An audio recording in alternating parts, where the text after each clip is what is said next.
Ravi de vous retrouver dans nos studios. Nous sommes aujourd'hui accompagnés de Noémie Zinc, adjointe à la culture à la mairie d'Amnéville. Bonjour Noémie. Bonjour. Et de Lise Kemp de Stand, c'est ça, excusez-moi. Donc, directrice, bonjour, de la médiathèque Jean Borette et responsable des affaires culturelles sur la ville. Exactement. Merci de nous avoir rejoints. Noémie, on va démarrer par vous. Vous êtes donc adjointe déléguée aux affaires culturelles. Qu'est-ce qui se cache derrière ce mot? Alors, adjointe déléguée aux affaires culturelles, aux associations culturelles et patriotiques et au conseil municipal des jeunes aussi. Donc, ça comprend le conservatoire, la médiathèque, les associations culturelles et patriotiques et les jeunes conseillers municipaux élus dans les écoles et aussi la politique culturelle de la ville. D'accord. Vous travaillez donc avec toutes les structures culturelles, le conservatoire. C'est ça, les associations et la directrice donc, de la médiathèque et la directrice du conservatoire. Directrice de la médiathèque qui a quand même une double casquette parce que est en charge de tout ce qui se passe à la médiathèque, mais aussi de toute la politique culturelle qu'on met en place ensemble sur la ville et pas que dans la médiathèque. Ok, très bien. Donc vous n'êtes pas effectivement Lise, il n'y a pas très longtemps, d'ailleurs, enfin, il n'y a pas très longtemps, tout est relatif, ça fait presque un an maintenant, je crois. C'est ça, je suis arrivée le 1er février 2024, donc là ça va faire un an que je suis arrivée à Amnéville. Effectivement, c'est un double poste parce que je m'occupe de la direction de la médiathèque et je m'occupe aussi de toutes les affaires culturelles. Donc on est en train avec Noémie de mettre en place tout un programme pour la ville. Ça a commencé l'année dernière avec la saison estivale où il y a eu du cinéma en plein air, des spectacles. Et là, on prépare plein de choses pour 2025. D'accord, c'est pour ça que vous êtes là, en tout cas, pour le premier semestre en partie, parce qu'il y a... Donnez un petit avant-goût. D'accord, il y a 3 événements phares qu'on va pouvoir voir ensemble. J'ai noté les microfolies, alors ça c'est une opération avec le conseil départemental. C'est ça, alors nous on a la chance de travailler activement avec le département, donc on a pu emprunter ce dispositif pour un mois. La microfolie c'est quoi? C'est un dispositif national qui a été créé par la Villette et qui permet de rendre accessibles des œuvres d'art du monde entier. Donc ça a été numérisé. Ça se présente comme ça, c'est un écran qui est relié à des tablettes, donc les gens peuvent venir découvrir les œuvres d'art et interagir pour en découvrir plus. En plus de ce dispositif-là, il y a des casques de réalité virtuelle. Il y a un Fab Lab qui permet notamment d'avoir accès à une imprimante 3D, à une découpeuse. Et on a aussi un module bibliothèque pour découvrir l'art. D'accord. C'est sur combien de jours? On n'a pas, je m'en compte, je n'ai pas donné les dates non plus. Alors ça a commencé le 14 janvier et c'est jusqu'au 30 février. Donc c'est déjà en cours C'est ça, c'est déjà en cours. D'accord. Et comment c'est accueilli par votre public du coup? Les gens sont très surpris d'arriver puis de voir ce dispositif. Là, on a essentiellement travaillé avec des classes pour l'instant. Il y a forcément une vraie appétence du numérique de la part des enfants. Et l'idée, c'est aussi de dédiaboliser le numérique. En fait, on peut faire plein de choses avec des dispositifs comme ça. Nous, on travaille sur le portrait, donc ça leur a permis justement d'avoir une vraie approche artistique sur ces questions-là. D'accord. Et puis, si je peux ajouter, ça permet un petit peu de démocratiser la culture. Il y a des grandes œuvres d'art qu'on peut aller voir. Alors, effectivement, on n'est pas devant la vraie œuvre d'art, mais ça permet à des enfants ou pas, ou des familles, etc., de pouvoir se rendre juste à côté de chez eux, à la médiathèque, et voir quand même la Joconde et toute autre œuvre d'art hyper connue, et leur donner pourquoi pas envie d'aller voir après les vrais. Voilà. Puis parce qu'une des nouveautés, c'est qu'il y a aussi une numérisation là, des musées du Grand Est. Donc voilà, ça permet aussi d'avoir un avant-goût de ces œuvres, et puis pourquoi pas d'aller les découvrir en vrai dans des musées. D'accord. La médiathèque, il y a toujours un large public. Je suis en train de penser, on m'a glissé à l'oreille qu'il y avait un jeune homme qui empruntait plus de 500 livres. 600 livres, ouais. Lui, là, comme c'était la fin d'année, on a accès à tous nos stats. Et on s'est rendu compte qu'on a un jeune lecteur qui a lu plus de 650 livres. Et j'ai trouvé ça incroyable. Donc, du coup, on est en train de préparer un petit sujet sur lui pour qu'il puisse nous raconter un peu ses lectures.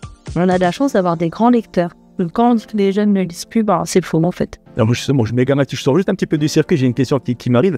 Tout ce qui est numérique, etc., c'est pas un peu un frein justement au support physique, au bouquin, etc., même au CD, aujourd'hui avec toutes les plateformes, il y a quand même des utilisateurs qui... Pas du tout. En fait, nous, on se rend compte que c'est hyper complémentaire. Par exemple, au niveau de la médiathèque, on propose un service qui s'appelle Numos. Donc, sur Numos, vous retrouvez des livres, des CD, des films numérisés. C'est une plateforme en ligne tout simplement. Et ça permet pour nous d'avoir une œuvre qui est hyper complémentaire parce que forcément les budgets ne sont pas extensibles. Et si on ne peut pas acheter des DVD en physique, on peut compléter avec ce qu'il y a sur Lumos. Donc non, moi je crois plutôt que la culture appelle la culture et que plus les gens ont des moyens d'accéder et de trouver des choses intéressantes, plus, moi j'emprunte des DVD à la médiathèque, je regarde des DVD sur Lumos, je vais aussi au cinéma, je pense vraiment que la culture... C'est complémentaire. Ouais, c'est complémentaire. D'accord.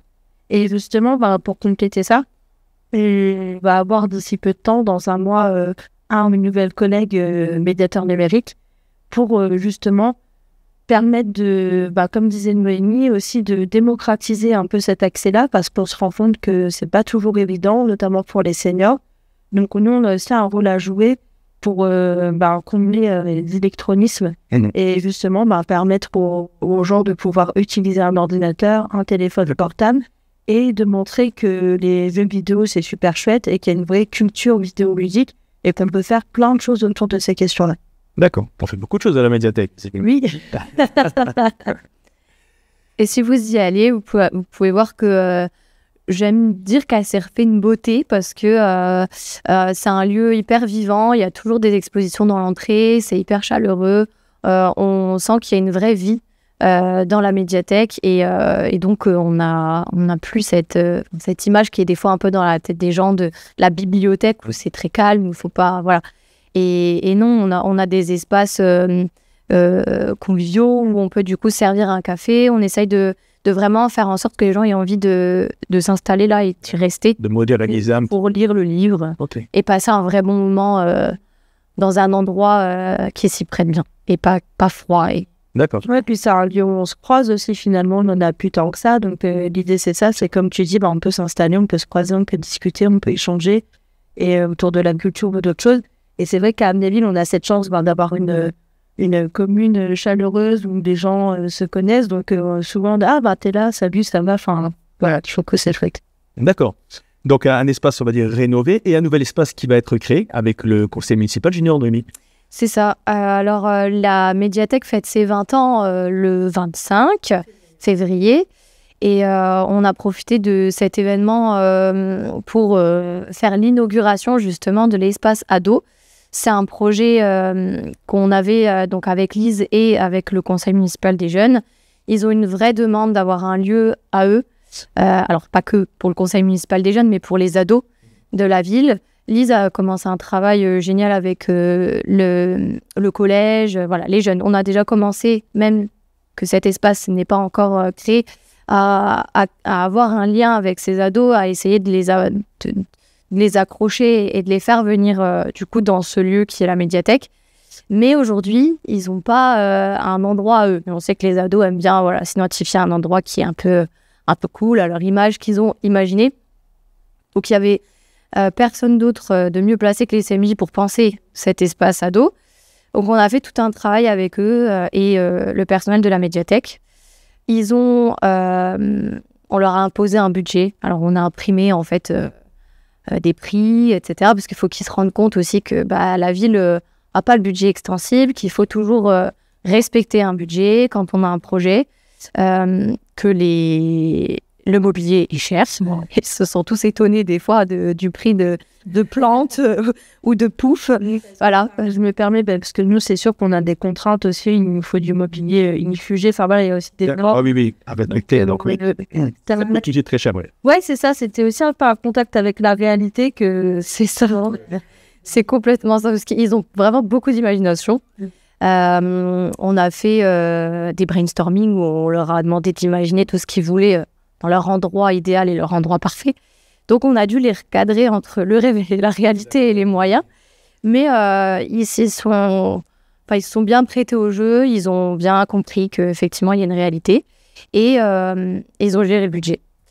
On a fait passer ce point en réunion. Voilà, ils ont tout fait comme les grands. Et Et du coup, cet espace va avoir le jour et on va l'inaugurer aux 20 ans de D'accord. la Qu'est-ce qu'on y fera dans celui il est aménagé peut-être avec un baby-foot, je ne sais pas si l'image qui me vient en tête ou... Alors, Qu'est-ce qu'on y... le baby-foot étant pour parler. D'accord. Il y a certainement d'autres choses. Hein, mais... Alors, donc pour compléter un peu ce qu'a dit Noémie, donc effectivement, on a travaillé avec le conseil municipal des jeunes, avec notre collègue Elisabeth Aquet aussi, qui est pas là aujourd'hui, mais qui a œuvré activement. Je veux juste compléter pour raconter qu'on a été aussi en librairie avec eux.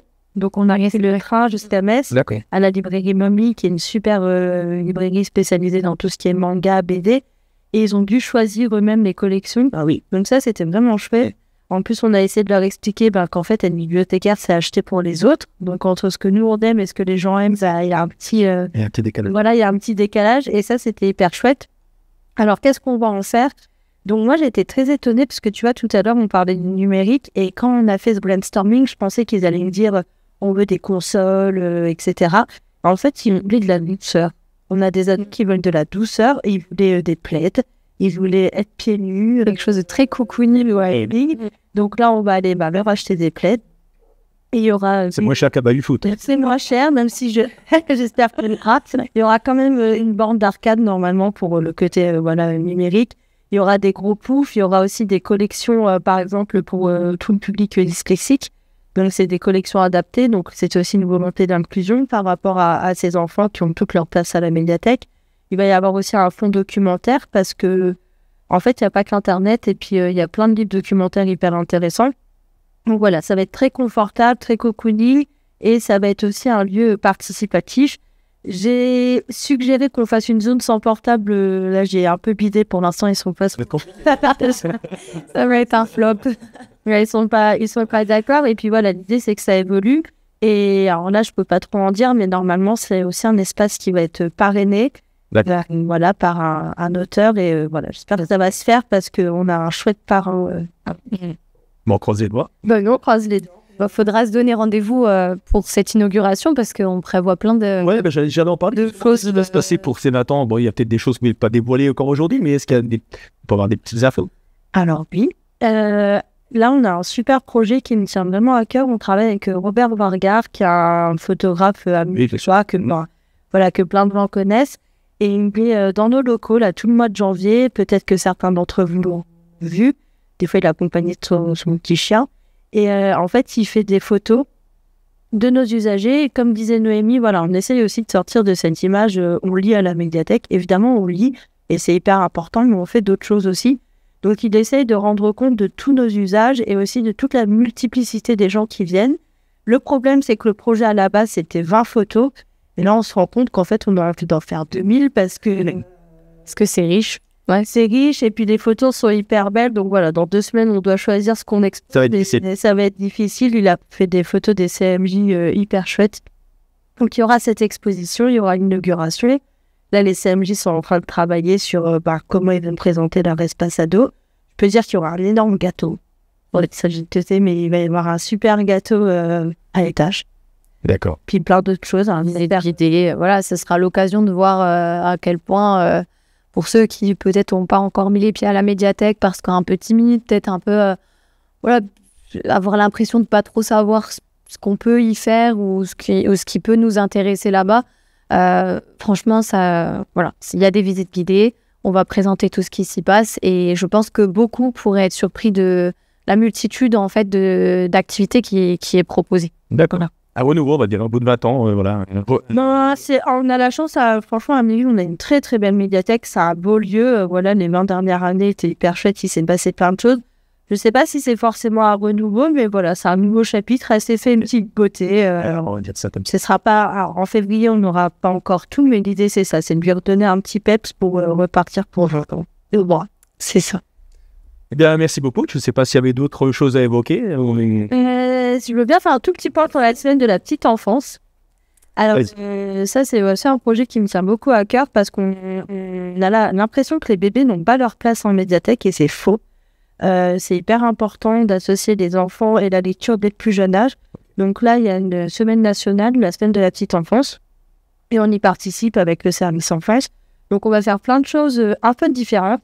Et On a une collègue qui fait plein de crochets, donc qui va faire des pieuvres pour les bébés prématurés et initier les gens à comment faire ces pieuvres en crochet.